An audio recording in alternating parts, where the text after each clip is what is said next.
What's going on? Thank you for joining me. Welcome to my channel.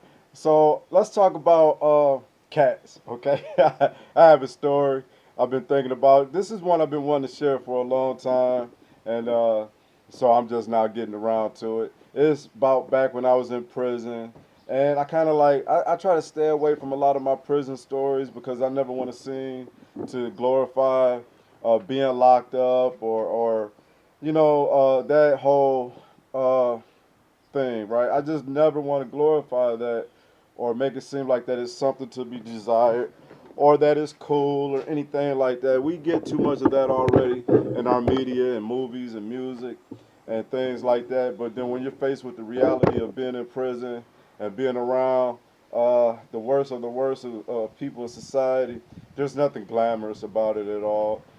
So I never want to, I never started my content. Um, saying, "Hey, I'm a ex-gangster bank robber, gunman." You know. So, and that's not for that, right? But I did start this channel, taking videos of my animals and Charlie taking walks with us and things like that. Okay, so so I spent 14 years in federal prison for an armed bank robbery back in 1993. I was 22 years old and I was heavily involved in gangster activities. Okay, let's just leave it at that. It's not something that I'm proud of. I don't lean on that as far as making content, even though that I could and and profit off of it, of course. But that's not the righteous way. It's not the Christian way, and I choose not to. But however, so within that 14 years in federal prison, all at maximum security, 3 of those years was at USP Leavenworth in Kansas. Okay. Now let me say this: Leavenworth Penitentiary. It's a place you have to visit. One day I know they'll shut it down and they'll turn it into a museum.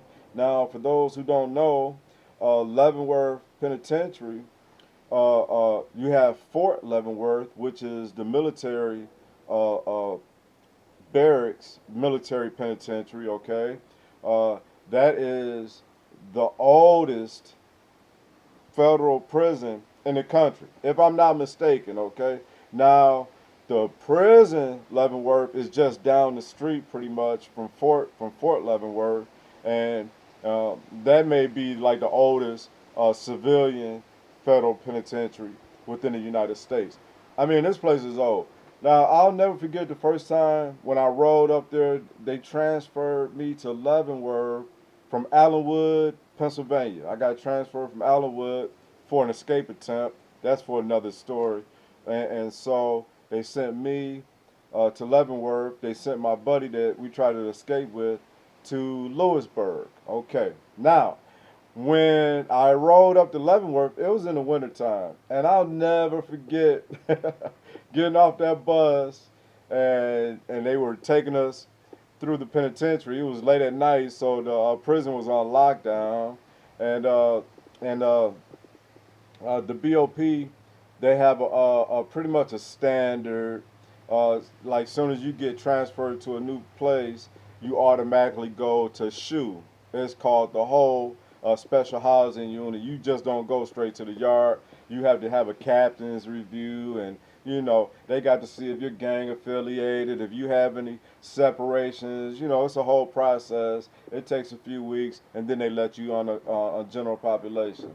And so while they were taking us off the bus and walking us through the compound of the prison, I'll never forget. I can see it now. It's an amazing building. Okay, when they constructed USP Leavenworth, they designed it off of the Capitol building in D.C. So it has a big dome in this main building. Okay, and so when you walk through there, it's a beautiful building inside. And and then when we got out to the back side of the building, now you begin to see all these ancient buildings. These Leavenworth's been there for I think like 120, 130 years. It's a very old place, and it shows, and it was so scary, right?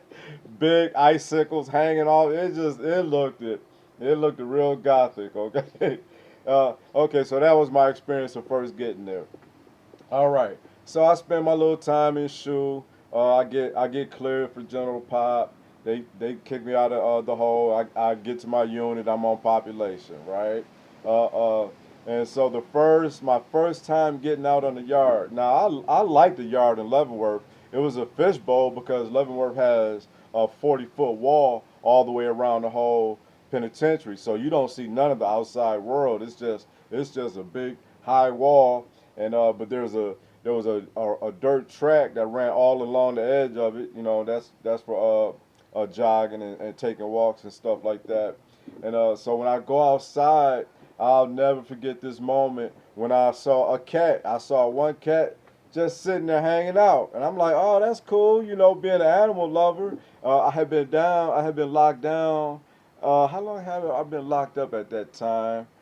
I got there in '98, so I have been locked up about 4 or 5 years now, and so this is my first time seeing any animals. Okay, and to see a cat on a prison yard was pretty amazing.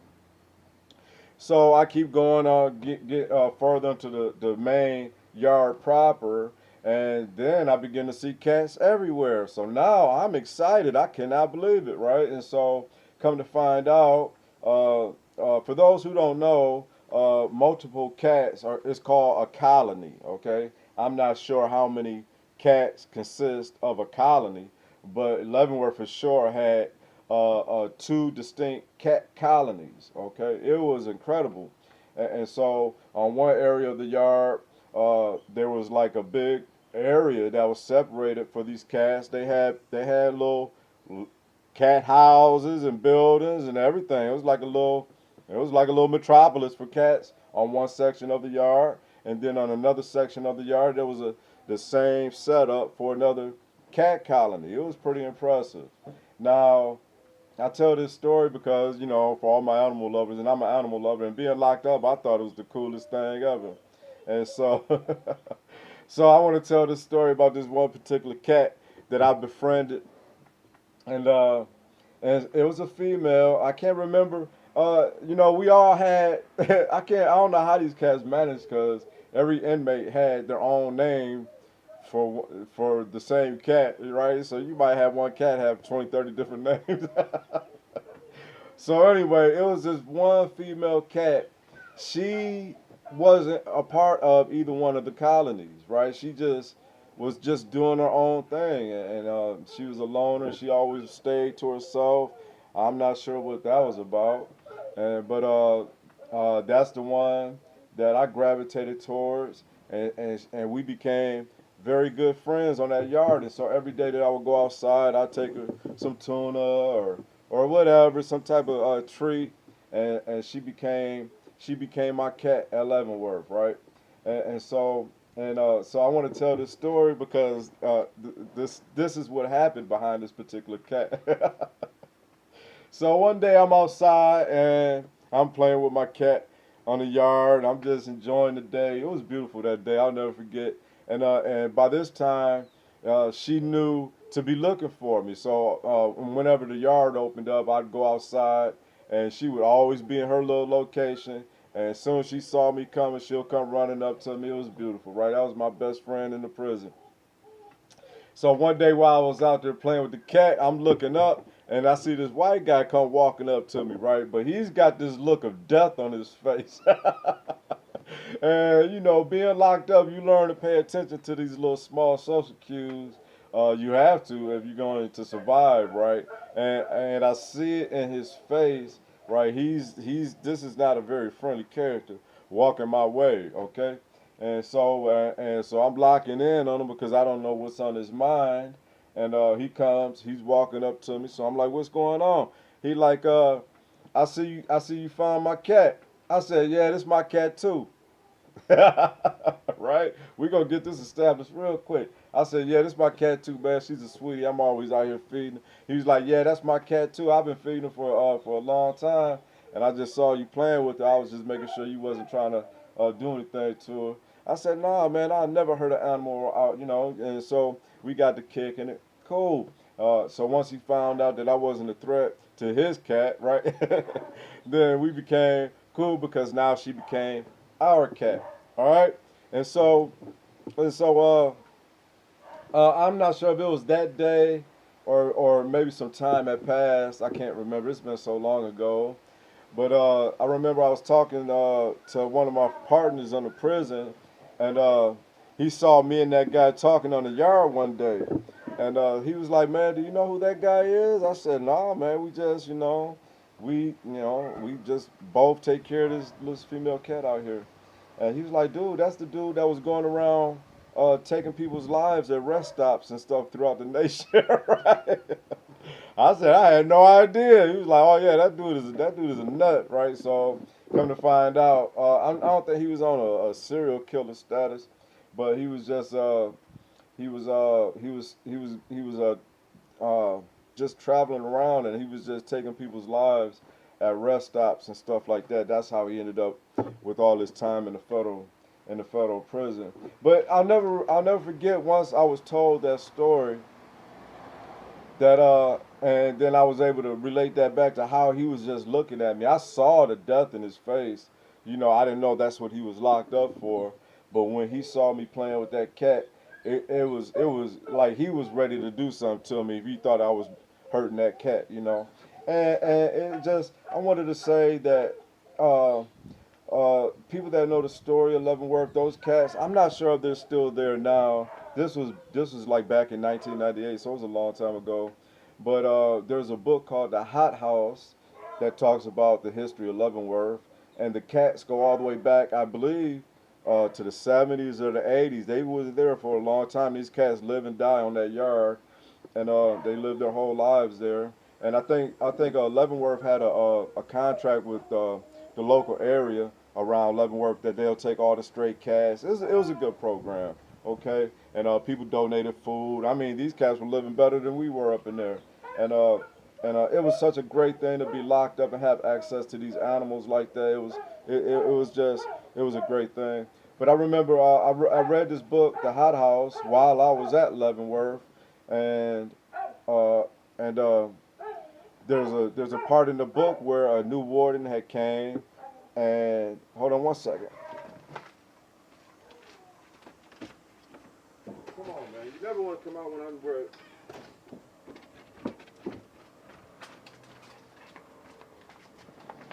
All right, sorry about that. I had a little Samson. I was making all that noise.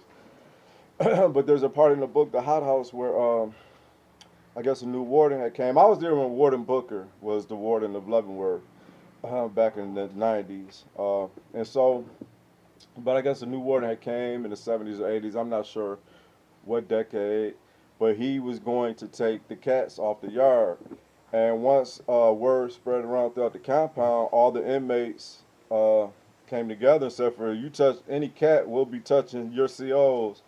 And so that idea got rejected, and the cats were still there when I got there in '98. I'm not sure if they're still there now. It'd be nice if they were. I do know that Leavenworth was downgraded from a maximum security to a medium, which is known as a FCI.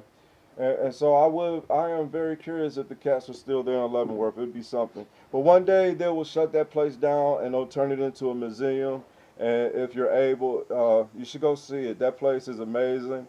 As a hospital orderly, I was able to go into the building where uh, you heard of the Birdman of Alcatraz, okay? But before he went to Alcatraz, he was in Leavenworth, and so the building that he was in when I was there by that time it was condemned, but they used to keep a lot of supplies and stuff in there. So when I was an orderly, we would go into that building from time to time to get different supplies. And I remember the staff member was like, "Yeah, that's where the Birdman of Alcatraz, that was his cell and stuff like that." It's pretty neat. That place is historical. Uh, it was one of my best 3 years that I did in my time with serving at Leavenworth. It was absolutely, it was great. It was a lot of death there. I always felt like that place had a curse on it because a lot of people were dying at that prison.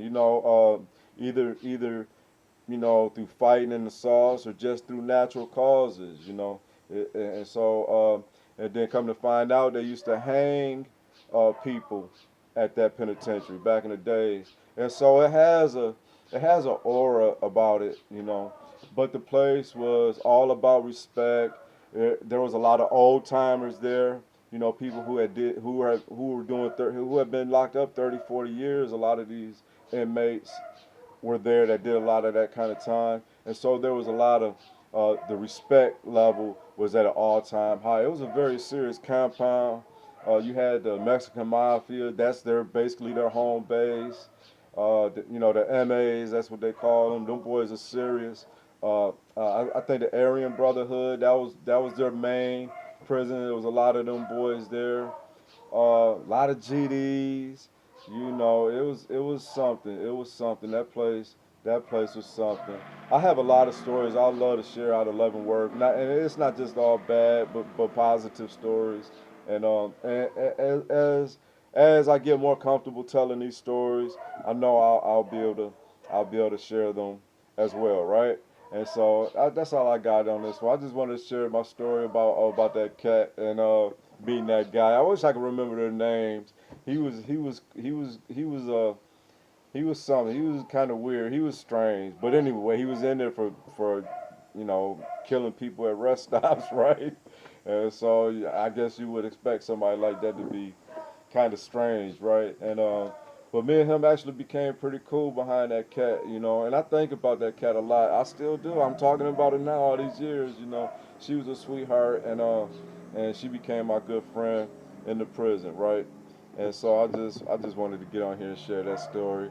And so thank you for watching. If you enjoy this kind of content, hit me with a subscribe, hit me with a like, and hit me with a comment. I welcome it all. So thank you for watching. Until next time.